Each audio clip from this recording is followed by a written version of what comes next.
Hello साथियों, मैं हितेश आप सभी का स्वागत करता हूँ यूट्यूब चैनल ज्ञान विद्यालय में। आज आप सभी लोगों के लिए दोस्तों मैं लेके आया हूँ एक बहुत ही इम्पोर्टेंट सेशन जो कि इम्पोर्टेंट क्वेश्चंस के ऊपर होने वाला है। चलो देखते हैं कि आज कैसे क्वेश्चंस रहने वाले हैं और कितने क्वेश्चंस आपसे बन सकते हैं। तो चलिए अपनी वीडियो को स्टार्ट करते हैं। यदि आप हमारे साथ पहली बार जुड़े तो प्लीज़ वीडियो को लाइक करना, शेयर करना और चैनल को सब्सक्राइब करना ना भूलें। और हमारी डेली सेशन की PDF पाने के लिए हमारे टेलीग्राम चैनल को फॉलो करें, ठीक है, और उसमें ऐड हो जाएं। तो चलिए अपनी वीडियो को स्टार्ट करते हैं, देखते हैं कैसी होने वाली है। तो जैसे कि पहला ही क्वेश्चन है दोस्तों, भारतीय संविधान का भाग 3 संबंधित है। तो किससे संबंधित है आप सभी जानते हैं, फंडामेंटल राइट से संबंधित है। ठीक है, आपसे पूछ लेगा फंडामेंटल राइट्स जो है उसे कहाँ से लिया गया है, तो उसको USA के कॉन्स्टिट्यूशन से अडॉप्ट किया गया है। पूछ लेगा आर्टिकल कहाँ से लेकर कहाँ तक आते हैं मौलिक अधिकार, तो 12 से लेकर 35 तक आते हैं। ठीक है, अब नीचे दिया फंडामेंटल ड्यूटीज जिसे आप मौलिक कर्तव्य बोलते हैं, तो आर्टिकल किस में आते हैं, 51A में आते हैं। ठीक है, इतना आप याद रखें। और सिटीजनशिप पूछ लेगा तो पार्ट सेकंड में आती है और आर्टिकल 7 से लेकर 11 तक, तो इतना आप याद रखेंगे। Option number A will be our right answer. 1943 में किस जिले में समानांतर सरकार की स्थापना की गई थी, तो समानांतर सरकार, ठीक है दोस्तों, सबसे पहले देखते हैं समानांतर सरकार की स्थापना कब हुई थी। आप सभी जानते हैं 1942 यानी कि 8 अगस्त 1942 में क्या हुआ था, क्विट इंडिया मूवमेंट चल रहा था। ठीक है, जिससे आप जानते हैं। और इसी के दौरान गांधी जी ने कौन सा स्लोगन दिया था, डू और डाई का स्लोगन दिया था, करो या मरो का। ठीक है, तो आप सभी जानते हैं उस दौरान 1943 में क्या किया था, समानांतर सरकार की स्थापना की गई थी और 4 स्टेट में की गई थी। ठीक है, एक आपकी की गई थी सतारा में, एक आपकी उड़ीसा स्टेट में की गई थी, ठीक है, एक बंगाल में की गई थी, ठीक है, और एक यूपी में की गई थी। ठीक है, तो 4 स्टेट में बेसिकली समानांतर सरकार की स्थापना की गई थी। तो ऑप्शन के अकॉर्डिंग कौन सा राइट हो जाएगा, तो ऑप्शन के अकॉर्डिंग सतारा राइट हो जाएगा, क्योंकि मद्रास, मिर्जापुर, पुणे अलग अलग हो जाएंगे। ठीक है, यहाँ पे इसकी स्थापना या इसका गठन नहीं हुआ था। तो option number A will be our right answer. निम्नलिखित में से कौन सी उत्तरी अटलांटिक महासागर में एक समुद्री धारा है, तो कौन सी है दोस्तों, ऑप्शन नंबर बी यानी कि गल्फ स्ट्रीम जो है एक समुद्री धारा है। और भी होती है, जैसे आपसे पूछ लेगा एल नीनो, ठीक है, ये आपसे पूछ लेगा ये कौन सी धारा है। ठीक है, और आपसे पूछ लेगा लैब्राडोर, ठीक है, लैब्राडोर पूछ लेगा, यानी कि पूछ लेगा ये गर्म धारा है या ठंडी शीतल जल धारा है। ठीक है, इस तरीके से आपसे पूछ लेगा। एक होती है फ्लोरिडा, ठीक है, तो आपसे इस तरीके से पूछ लेगा। तो एल नीनो जो है वो गर्म जल धारा है। ठीक है, और बाकी आपको बतानी है लैब्राडोर कौन सी और फ्लोरिडा कौन सी है। ठीक है, तो option number B will be our right answer.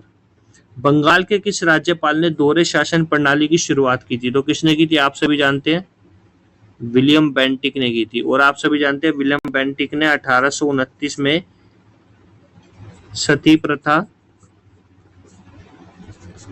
का अंत करने में किसके साथ अपनी भूमिका निभाई थी, तो राजा राम मोहन रॉय के साथ। ठीक है, तो इतना आप याद रखेंगे। तो option number B will be our right answer. निम्नलिखित में से कौन सा देवबंद ट्रॉफी से संबंधित है, तो देवबंद ट्रॉफी बेसिकली कौन से खेल में की जाती है दोस्तों, क्रिकेट। तो option number D will be our right answer. तो आपसे पूछ लेगा देवबंद ट्रॉफी कौन सी होती है, ठीक है, रणजी ट्रॉफी पूछ लेगा, ठीक है, एशेज का पूछ लेगा। तो इस तरीके से आपसे कुछ भी पूछ सकता है। तो आपको ट्रॉफी और कप्स के बारे में भी नॉलेज होनी चाहिए। ठीक है, क्योंकि एक ना एक क्वेश्चन स्पोर्ट्स में किसी भी चीज से आता या तो वो आपसे पूछ लेगा कि इस नाम का व्यक्ति किस स्पोर्ट्स या किस गेम से रिलेट करता है। ठीक है, या आपसे पूछ लेगा ये ट्रॉफी जो है किस खेल से संबंधित है। ठीक है, इस तरीके से कुछ भी पूछ सकता है। इसके लिए भी मैं आपके लिए एक सेशन बना दूंगा बहुत जल्द। तो चलिए आगे चलते हैं। Option number D will be our right answer. स्वतंत्र भारत के प्रथम राष्ट्रपति कौन है, ठीक है, कौन है या कौन थे, ठीक है, अब सुनिए कौन थे, तो कौन थे, डॉक्टर राजेंद्र प्रसाद। ठीक है, तो इतना आप याद रखें, डॉक्टर राजेंद्र प्रसाद कौन थे, भारत के प्रथम राष्ट्रपति। ठीक है, तो option number A will be our right answer. और आप सभी जानते हैं, एक चीज और बता दूं, डॉक्टर राजेंद्र प्रसाद को भारत का अजात शत्रु भी कहा जाता है। ठीक है, तो option number A will be our right answer. Kabaddi की उत्पत्ति है, तो कबड्डी की उत्पत्ति कहाँ से होती है दोस्तों? ऑप्शन के अकॉर्डिंग पढ़ेंगे तो हम इंडिया राइट हो जाएगा हमारा। ठीक है, तो D will be our right answer. यदि इंडिया की जगह यहाँ पे लिखा होता बांग्लादेश, तो बांग्लादेश पे राइट करते हैं हम। ठीक है, क्योंकि बांग्लादेश का क्या है, वो नेशनल गेम है कबड्डी। ठीक है, तो ऑप्शन के according option number D will be our right answer. क्षेत्रफल की दृष्टि से उत्तरी अमेरिका का सबसे बड़ा देश कौन सा है? तो कौन सा है? Canada. Option number B will be our right answer.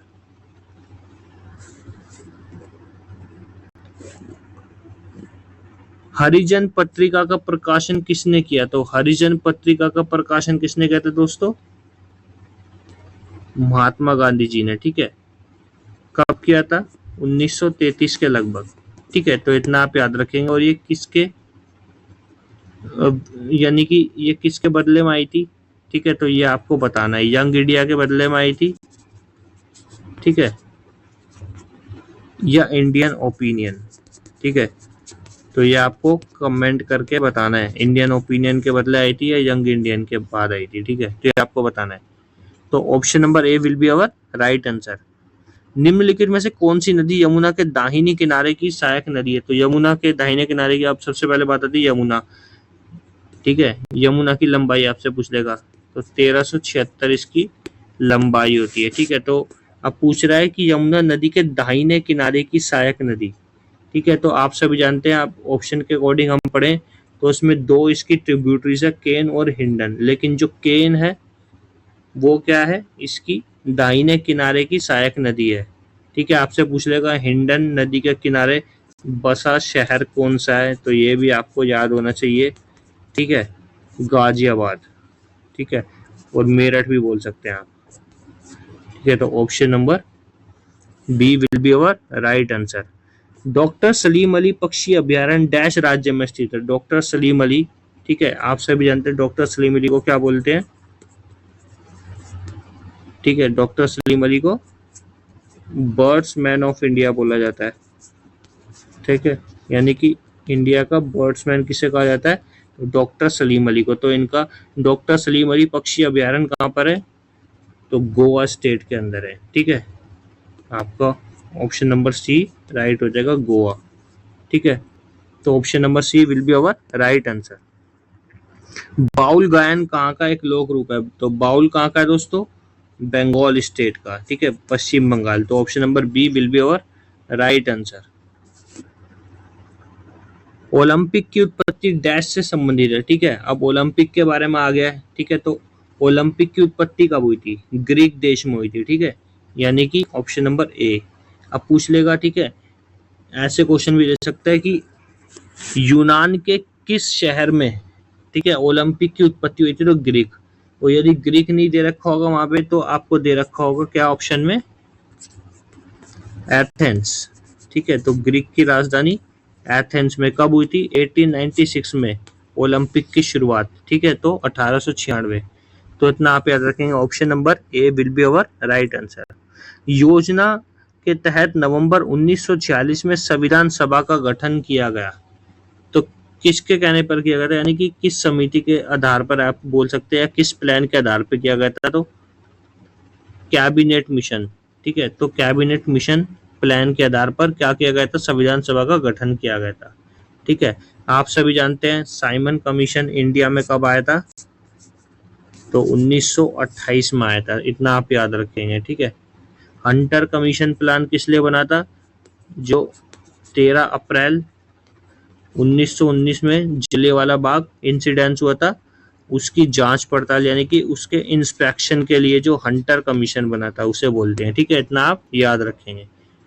तो option number D will be our right answer. Sindhu घाटी सभ्यता का एक महत्वपूर्ण स्थल हड़प्पा किस नदी के तट पर स्थित है? तो हड़प्पा कहाँ स्थित है? आप सभी जानते हैं, रावी नदी के तट पर स्थित है। ठीक है, अब यहाँ लिखा सतलुज, सतलुज का पुराना नाम क्या था? सतूदरी। ठीक है, और ब्यास का बिपाशा। ठीक है, यानी कि ब्यास नदी का नाम बिपाशा। चेनाब का आपको बताना है। ठीक है, तो option number C will be our right answer. Bharat के सबसे पूर्वी राज्य में कौन सा राज्य है? तो यानी कि भारत का सबसे पूर्वी राज्य कौन सा है पूछ रहा है। ठीक है, तो पूर्वी राज्य कौन सा हो जाएगा? अरुणाचल प्रदेश। ठीक है, तो अरुणाचल प्रदेश जो है भारत का सबसे पूर्वी राज्य है। Option number C will be our right answer. Bharat के निम्नलिखित में से किस राज्य में आम की वर्षा होती है? तो आम की वर्षा कहाँ पर होती है दोस्तों? केरला स्टेट के अंदर, यानी कि option number A will be our right answer. ठीक है, तो इतना आप याद रखेंगे। ठीक है, option number A will be our right answer.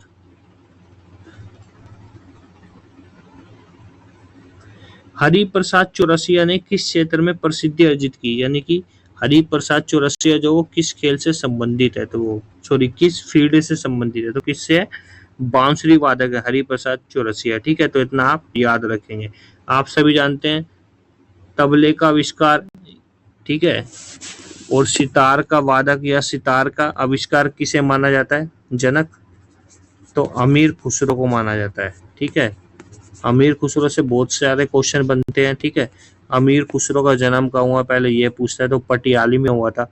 ठीक है, और आपसे पूछ लेगा पटियाली को वर्तमान समय में क्या कहा जाता है? तो एटा कहा जाता है। ठीक है, जो कि यूपी के अंदर पड़ता है, उत्तर प्रदेश में। ठीक है, और आपसे पूछ लेगा इसका अमीर खुसरो का मूल नाम क्या था? मूल नाम मोहम्मद हसन था। और इसके गुरु का नाम पूछ लेगा, या यह किसका शिष्य था? तो निजामुद्दीन औलिया का शिष्य था। ठीक है, और आपसे पूछ लेगा कि क्या नाम है, किसके दरबारी कविता या किसके दरबार में रहा करता? तो अलाउद्दीन खिलजी के दरबार में रहा करता था। ठीक है, और निजामुद्दीन औलिया को एक टाइटल भी दिया गया है जिसे क्या बोला जाता है? महबूबा ए इलाही। ठीक है, महबूबा ए इलाही से किसे जाना जाता है? निजामुद्दीन औलिया को। तो option number D will be our right answer. Jain धर्म के 24वें तीर्थंकरों में से अंतिम कौन थे? ठीक है, तो आप सब जानते हैं जैन धर्म की जब स्टार्टिंग हुई थी तो जैन धर्म के सबसे पहले तीर्थंकर कौन थे? तो ऋषभ देव जी थे। ठीक है, फर्स्ट। ठीक है, और आपसे पूछ लेगा 24वें यानी कि अंतिम कौन से थे? तो महावीर। ठीक है, यानी कि भगवान महावीर। और 23वें कौन से थे? पार्श्वनाथ। ठीक है, तो इतना आप याद रखेंगे। और आप सभी जानते हैं जैन धर्म 2 पार्ट्स में डिवाइड हो गया था। कौन कौन से पार्ट्स थे वो ये भी पूछ लेता है। ठीक है, हीनयान और महायान। ठीक है, तो इस तरीके से आप याद रखेंगे। ठीक है, option number C will be our right answer. Nauroz त्योहार किससे संबंधित है? नौरोज होता है दोस्तों, ठीक है, नौरोज भी आ सकता है, या आपको लिख देगा नवरोज।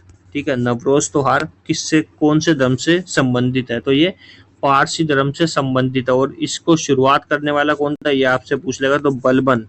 ठीक है, दिल्ली सल्तनत के समय में बलबन ने स्टार्ट किया था इसको। ठीक है, जिसने लोह रक्त की नीति अपनाई थी। तो option number C will be our right answer. अढ़ाई दिन का झोपड़ा कहाँ स्थित है? तो अढ़ाई दिन का झोपड़ा कहाँ स्थित है? अजमेर में स्थित है। बनवाया किसने था ये भी आपसे पूछ लेगा। तो किसने बनवाया था? कुतुबुद्दीन ऐबक ने बनवाया था, जब जो कि कौन है?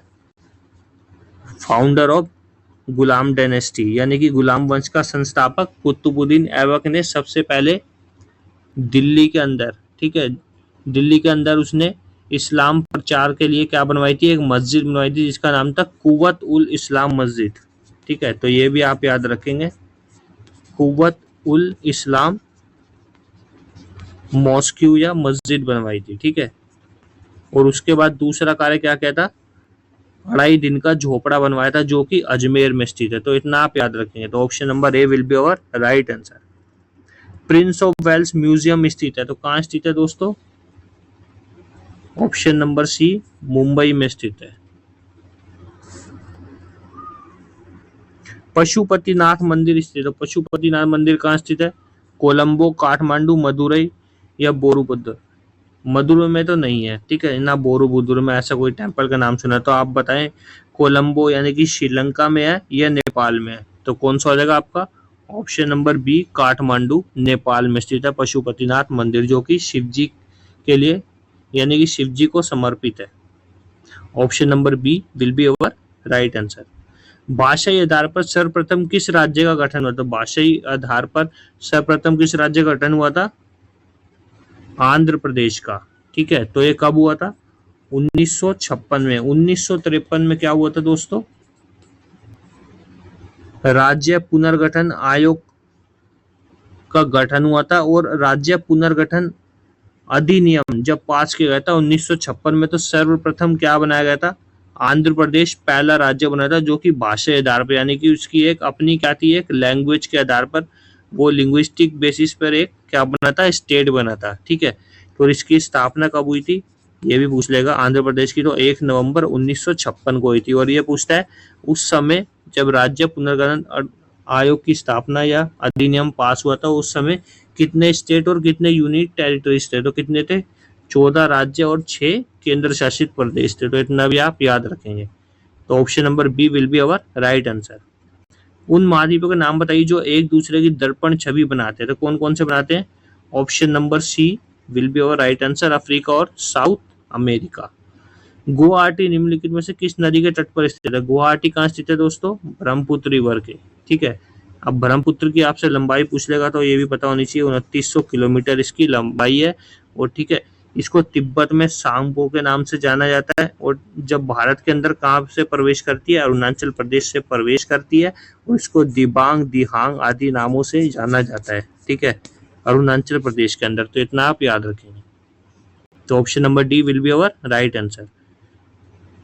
आप पूछ रहे हैं दोस्तों इसमें हिंदी नहीं मिसप्रिंट है। ठीक है, तो मैं आपको समझाता हूँ। कह रहा है कि 1857 की क्रांति में अवध से 1857 की क्रांति का नेतृत्व किसने किया था? तो किसने किया था? Option number D Begum Hazrat Mahal. आप सब जानते हैं लक्ष्मीबाई जी ने कहाँ से किया था? झांसी से किया था। ठीक है, तो इतना आप याद रखेंगे। इसी के साथ दोस्तों हमारी वीडियो खत्म होती है। यदि आपको वीडियो अच्छी लगे तो प्लीज़ चैनल को सब्सक्राइब करना ना भूलें, और हमारी डेली सेशन की PDF लेने के लिए हमारे टेलीग्राम चैनल को फॉलो करें। Thanks for watching my video.